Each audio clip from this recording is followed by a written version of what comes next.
नया साल 2024 वैश्विक राजनीतिक दृष्टि से भी बेहद महत्वपूर्ण रहने वाला है।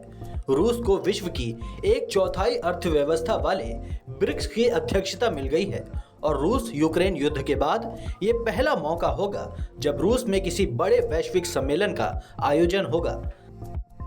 सबसे खास बात यह होगी कि इस सम्मेलन में रूस के सबसे भरोसेमंद दोस्त यानी भारत के प्रधानमंत्री नरेंद्र मोदी और चीन के राष्ट्रपति शी जिनपिंग भी हिस्सा लेंगे।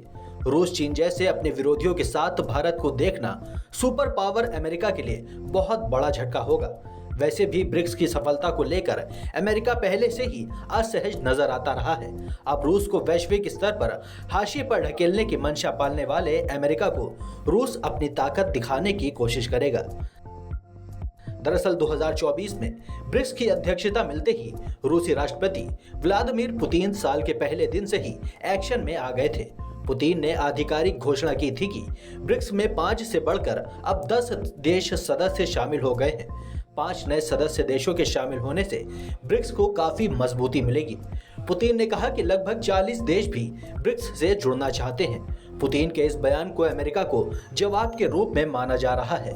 ऐसी चर्चाएं हैं कि पुतिन अमेरिका को स्पष्ट संदेश देना चाहते हैं कि अब शक्ति के केंद्रीकरण के बजाय बहुध्रुवीय का पक्षधर है, जहां वैश्विक निकायों में हर छोटे देश की सुनवाई भी हो।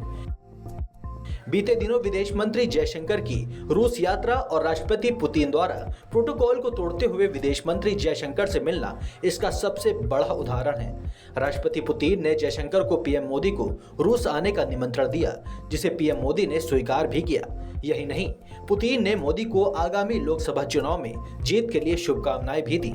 ब्रिक्स सम्मेलन की तारीख अभी तय नहीं है। आपको बता दें कि स्वतंत्रता के पश्चात रूस भारत का सबसे भरोसेमंद मित्र रहा है। हाल ही में रूस यूक्रेन युद्ध के दौरान भारतीय प्रधानमंत्री नरेंद्र मोदी ने भी अमेरिका के दबाव में न आकर रूस से व्यापारिक व रक्षा संबंधों को बनाए रखा।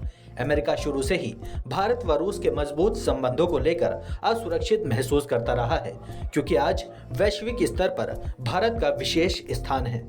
Desk report, Dastak times.